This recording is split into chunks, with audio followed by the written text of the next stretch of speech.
Bismillahirrahmanirrahim. Assalamualaikum warahmatullahi wabarakatuh. Waalaikumsalam warahmatullahi wabarakatuh. Alhamdulillah, salatu wassalamu ala habibina wa safiina wa man tabi'ana ila yaumiddin. Yang terhormat Ibu Moderator dan Bapak Ibu yang hadir dalam kegiatan AICIS yang diadakan oleh STAI Darul Hikmah. Pertama, izinkan saya memperkenalkan bahwa presentasi ini saya kolaborasi dengan beberapa teman-teman dari kampus lain, yaitu ada dari Universitas Malang dan Universitas Trisakti. Cuman kebetulan beliau lagi ada kegiatan juga dan eh, saya yang berusaha untuk hadir dalam presentasi kali ini. Baik, terkait tentang judul yang saya angkat adalah Cultural Dakwah for Sustainable Humanity, Local Wisdom, Practice in Bugis Community Environment. Jadi berangkat dari background yang menyesuaikan dengan template yang dikirim oleh Bapak Ibu Panitia semalam, kami rubah bahwa sekarang kalau kita melihat dakwah itu tidak bisa lagi menghindar dari persoalan uh, kondisi masyarakat hari ini. Jadi dakwah tidak boleh dikaitkan hanya pada bicara di mimbar atau di masjid atau secara uh, tekstual saja. Ini yang membuat hari ini kenapa kemudian beberapa kelompok dan kalangan juga menjauhi dakwah karena kesan dakwah itu kaku.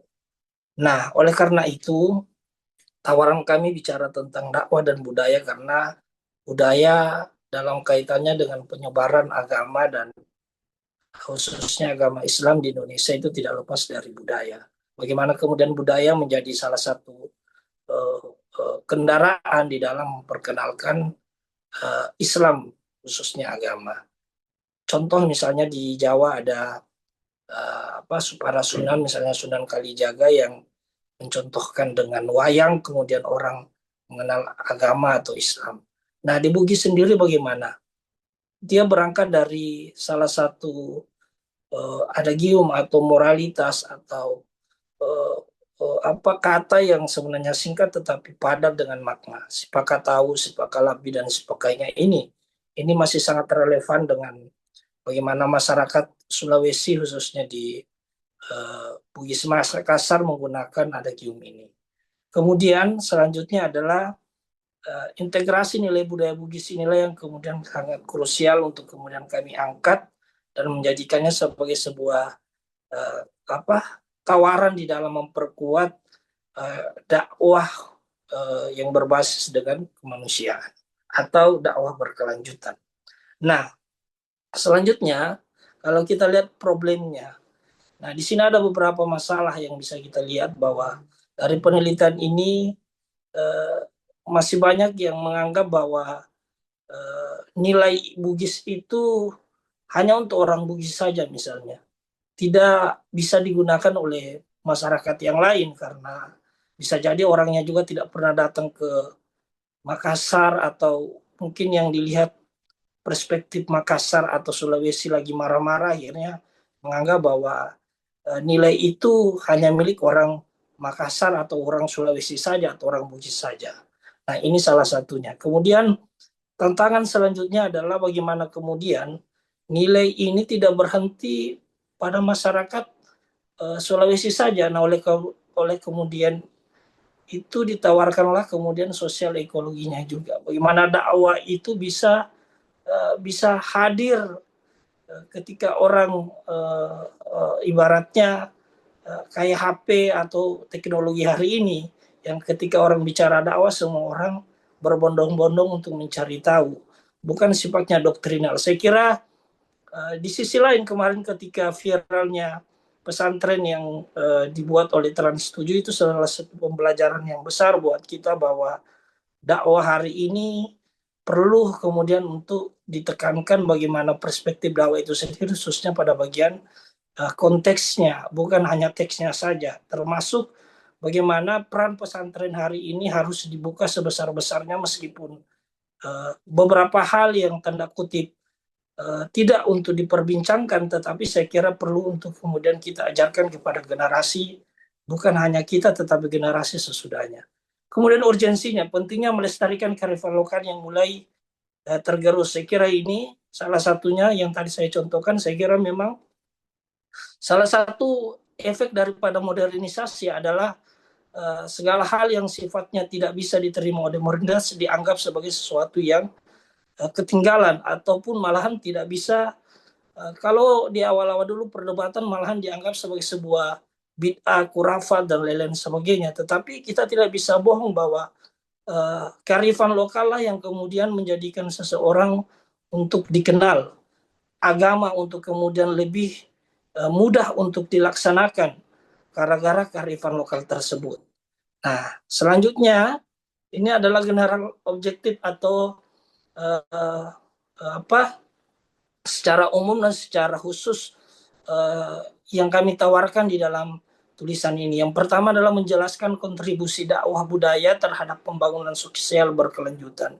Nah, ini yang kami maksudkan. Kenapa kita maksudkan? Ini juga merespon apa yang didengung-dengungkan sekarang lagi dengan hadirnya Kementerian Agama dengan ekoteologinya yang kemudian juga masuk di dalam kurikulum kita yang awalnya kita sudah berusaha untuk berkolaborasi dengan OB, tiba-tiba berubah lagi dengan kurikulum cinta. Nah, salah satu pembangunan sosial yang berkelanjutan dan dakwah budaya yang kami tawarkan adalah bagaimana basis di dalam dakwah misalnya yang kami sudah lakukan. Salah satu perspektif pertama itu seluruh pengurus masjid itu bukan hanya bicara mengurus masjid, namun ada nilai ekonominya. Mereka mampu kemudian menghasilkan lingkungan di sekitarnya, dibersihkan, kemudian hasilnya bisa dinilai ekonominya dijual dan kemudian berdampak kepada seluruh pengurus masjid. Ini kami kerjasama kemarin dengan BKPRMI Ajeta Parang, tepatnya di Sulawesi Selatan. Kemudian spesifik objektifnya adalah mengidentifikasi bentuk-bentuk dakwah budaya dalam tradisi Bugis. Nah, ini di sini. Di sini kami juga tidak sepenuhnya mengikuti atau mengambil budaya yang sifatnya merusak syariah khususnya pada wilayah keagamaan kita. Tetapi kita ingin menawarkan bahwa budaya di sini adalah salah satu kendaraan, cara untuk kemudian memperkenalkan agama. Contoh misalnya di Sulawesi ada namanya sikir barsanji di atas kapal. Ini bentuknya saja menggunakan kapal, tetapi esensi sesungguhnya adalah penghormatan, kemudian pengenalan kepada generasi kita untuk kemudian mengenal agama, karena bacaan-bacaan yang dilakukan itu menggunakan bacaan Al-Quran di dalamnya. Kemudian menganalisis integrasi nilai budaya Bugis dengan etika Islam. Nah, di sini yang kami ingin tawarkan tadi, yang pertama, kemudian pertanyaannya adalah bagaimana nilai kearifan lokal Bugis berfungsi sebagai media dakwah. Kemudian yang kedua, bagaimana praktik dakwah berbasis budaya tersebut mendukung transformasi sosial berkelanjutan pada komunitas Bugis. Ini beberapa teori yang kami gunakan. Yang pertama, teori kultur dakwah, dakwah sebagai proses komunikasi sosial berbasis budaya. Kemudian yang kedua, menggunakan local wisdom, misalnya sistem nilai, norma, dan praktik tradisional Bugis. Dan yang ketiga adalah sustainable humanity, penguatan moral, sosial, dan ekologisnya. Nah, ini yang beberapa kami lakukan penelitiannya, datanya kami peroleh melalui wawancara mendalam kepada tokoh adat dan dai, kemudian menggunakan juga manuskrip lokal atau literatur budaya yang lain. Analisis yang kami gunakan menggunakan model interaktif Miles dan Habermas, reduksi, penyajian, dan verifikasi. Adapun yang ingin kami hasilkan yang pertama adalah terkait tentang pilarnya atau fundingnya yang kami peroleh. Yang pertama Sipakatau. Sipakatau ini adalah pengertiannya memanusiakan manusia. Etika antara hubungan sosial yang setara sebenarnya di dalam sini. Sipakalobi saling memuliakan, memperkuat harga diri sosial, dan yang ketiga adalah Sipakainga, saling mengingatkan untuk kebaikan moral. Ketiganya berfungsi efektif sebagai media dakwah sosial. Ini kami pertegas di sini sebagai bagian daripada model di dalam menyampaikan media dakwah. Kemudian dukungan terhadap sustainable humanity-nya. Yang pertama adalah penguatan karakter etis harmoni sosial melalui nilai saling menghargai. Dari sepakat atau sepakat lebih sepakat ingat tadi, karena sering diadakan, sering didengung-dengungkan, maka menjadi budaya nilai di dalam masyarakat Buis, maka di dalam penguatan karakter itu juga hadir dengan sendirinya. Kemudian kesadaran ekologis, tanggung jawab moral lingkungan.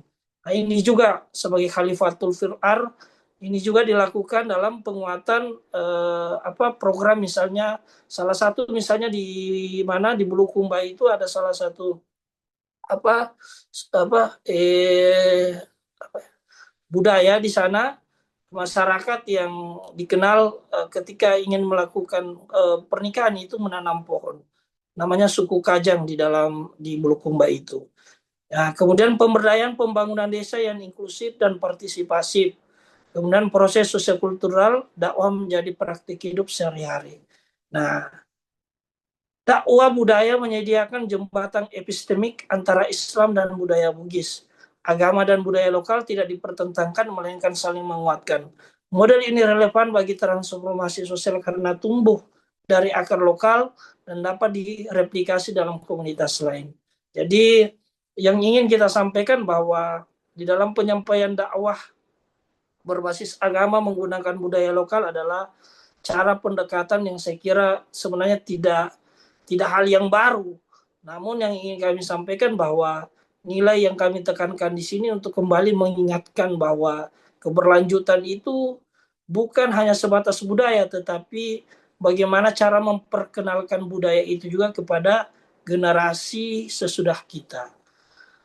Selanjutnya, finalnya adalah nilai budaya Bugis adalah salah satu media dakwah yang kuat dalam pemberdayaan masyarakat yang kami lakukan. Karena misalnya di IAIN Parepare sendiri sempat viral kemarin ketika Setara meneliti tentang angka salah satu kota intoleran adalah Parepare. Nah, itu cara kami kemudian mengkanter itu bukan berarti mendeskripsikan penelitian, karena saya kira penelitian itu harus dengan basis penelitian juga. Nah, salah satunya melalui pendekatan pemberdayaan masyarakat melalui budaya ini. Dan kami sudah rilis juga data yang kemudian bagaimana perspektif kami meneliti terkait tentang mengcounter penelitian yang diadakan oleh Setara Institute. Kemudian dakwah berbasis budaya secara langsung mendukung terciptanya sustainable humanity. Kemudian pendekatan ini memperkaya sana ilmu dakwah dan Islamic social science. Sekira yang perlu kami tekankan bahwa di penelitian kami ini masih banyak kekurangan, ya.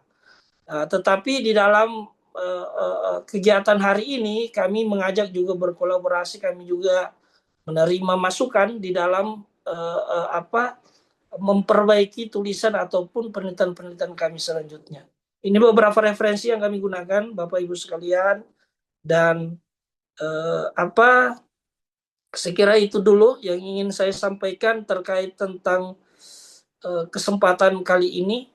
Nanti kita perbaiki lagi di persoalan tanya jawab di dalam kegiatan setelah yang lain juga presentasi. Sekira seperti itu, saya kembalikan kepada Ibu Moderator. Terima kasih. Wallahu muwaffiq ila aqwamit thoriq. Assalamualaikum warahmatullahi wabarakatuh.